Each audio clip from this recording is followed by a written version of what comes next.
No século V, logo no início, Atenas estava liderando a Liga Délia,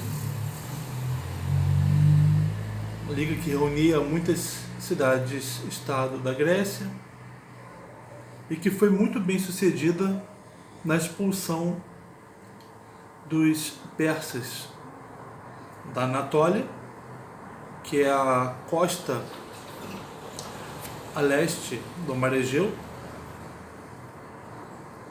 território grego, que estava sob controle persa.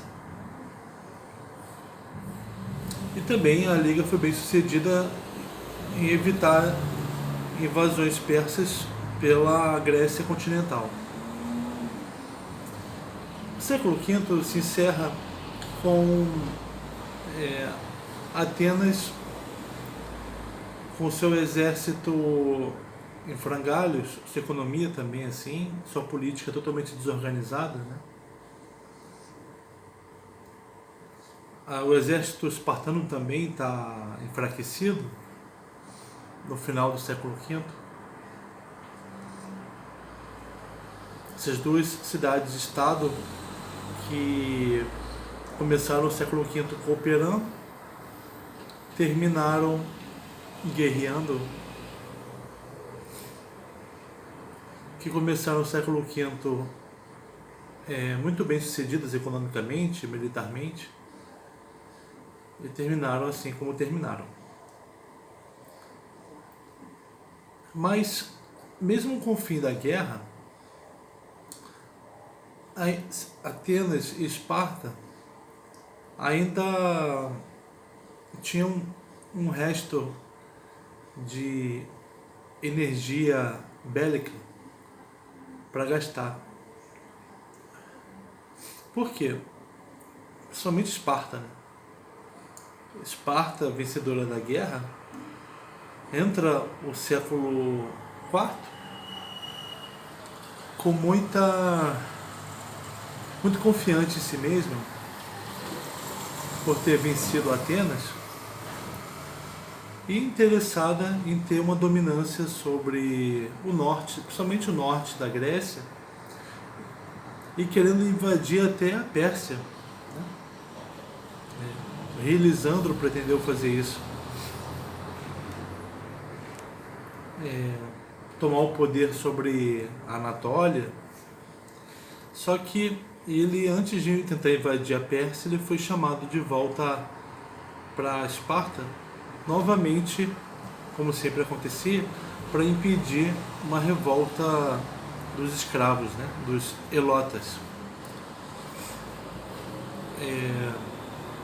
Mas Esparta continua sendo uma força que pretendia ter expandir seu domínio sobre a Grécia.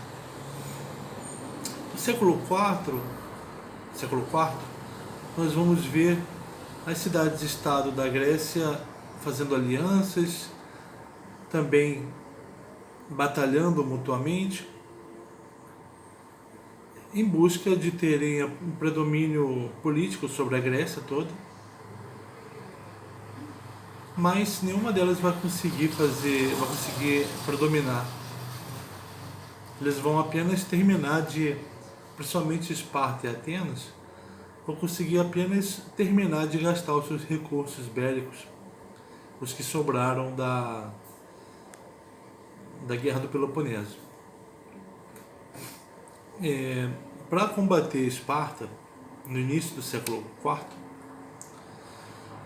Atenas fez uma aliança com a cidade de Corinto, que sempre foi adversária dela, né? Mas vocês vão ver que ter um adversário depende, um adversário seu se torna seu aliado se você está combatendo alguém que ameaça esse seu adversário. E assim que vocês dois aliados vencem esse terceiro, você volta a ser adversário daquele com quem você estava aliado agora há pouco. Isso vai acontecer muito no século IV. Então, Atenas contra Esparta vai fazer uma uma coligação com Corinto, com Tebas e com Argos. Até o rei persa vai entrar nessa coligação porque ele está interessado em combater a Esparta. Ele não quer que tenha uma cidade-estado poderosa o bastante, vinda de uma vitória importante, na Grécia, podendo invadi-lo, né? Mas o rei persa entra nessa coligação, mas ele de fato não ajuda. O que ele faz é aproveitar o poder dos outras cidades-estado que estão coligadas com ele, para retomar o poder persa sobre a Anatólia. Era dos atenienses, Esparta queria tomar, o rei persa se colocou dizendo, não, vai voltar a ser persa o domínio, e ele consegue.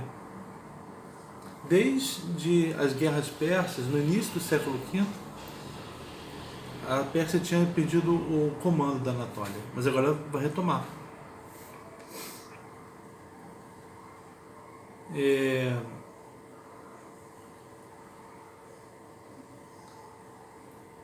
Essa aliança então vai acabar, né? Aliança com o rei persa, e ele vai fazer aliança com quem?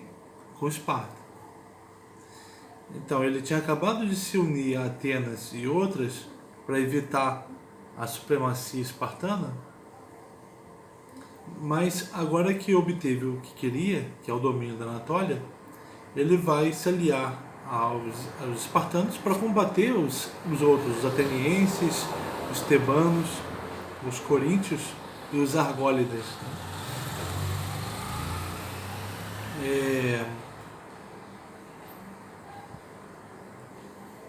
Só que no ano de 371,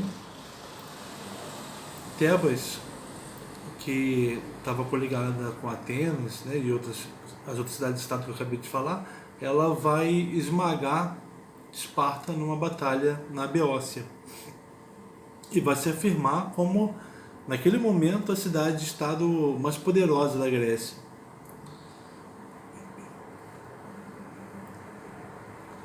O que Atenas vai fazer e o que Esparta vai fazer? Eles vão se unir contra Tebas. Olha, então, repara na reformulação das uniões e na dissolução dessas uniões, formando, refazendo hostilidades antigas. Então, nesse momento, contra Tebas, a Esparta vai se unir a Atenas. Conseguindo, então, derrubar Tebas, eles vão voltar a ser hostis um contra o outro.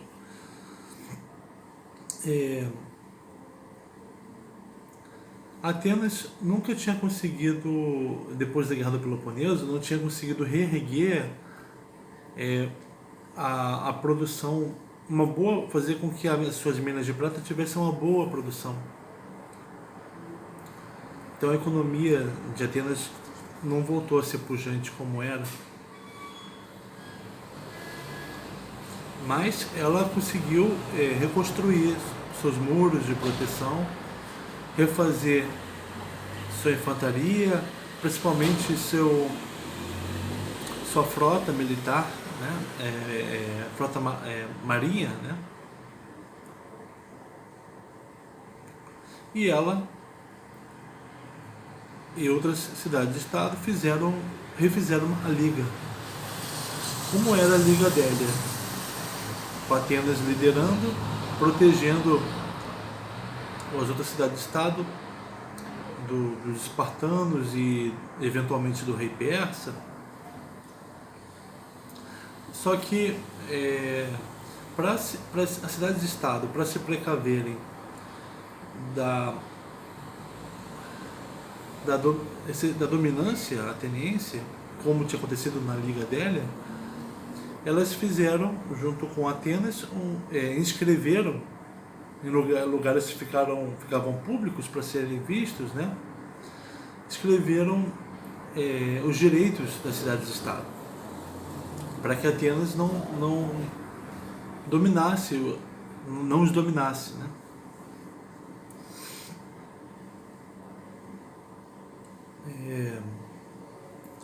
Mas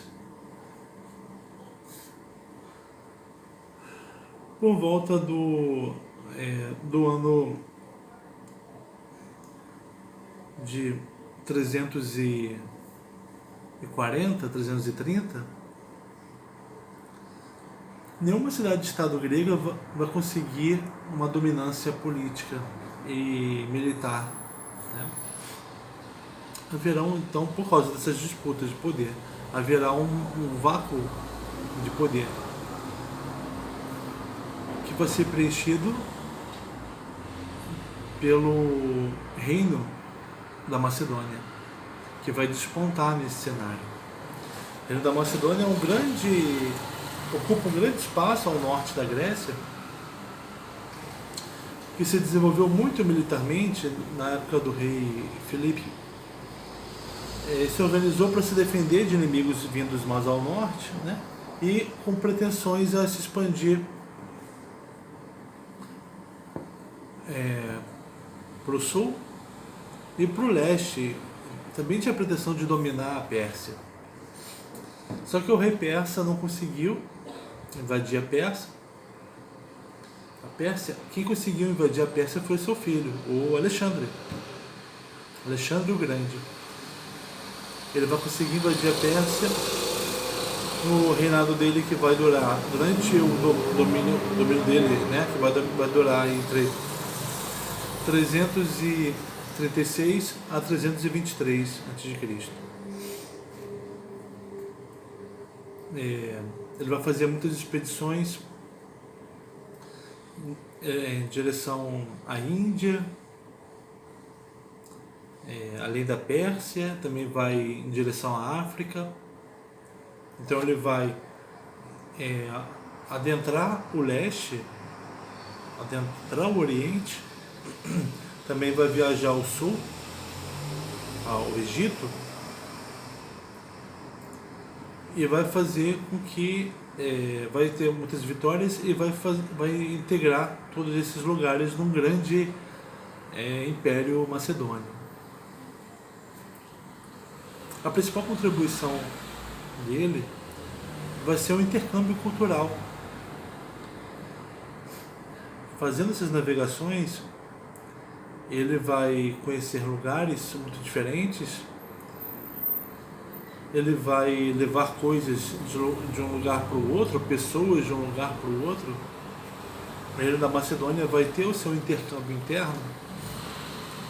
Então você vai ver um estreitamento da relação entre o Oriente e o Ocidente.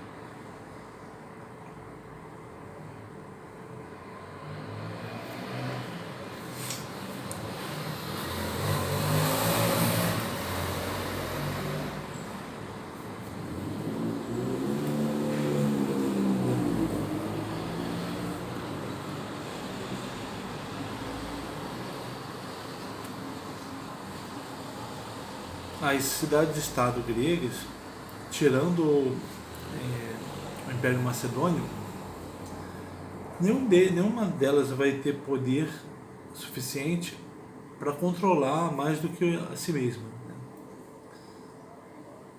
Elas estavam sem poder militar suficiente e sem dinheiro bastante para investir no próprio exército, para conseguirem ter uma dominância além de si mesmos, conseguirem ter outras colônias gregas, né? Parece que nessa terceira década, segunda década do século IV, parece que finalmente então se extinguiu o fogo bélico junto com os últimos recursos militares e econômicos. A gente então continua no próximo vídeo. Obrigado.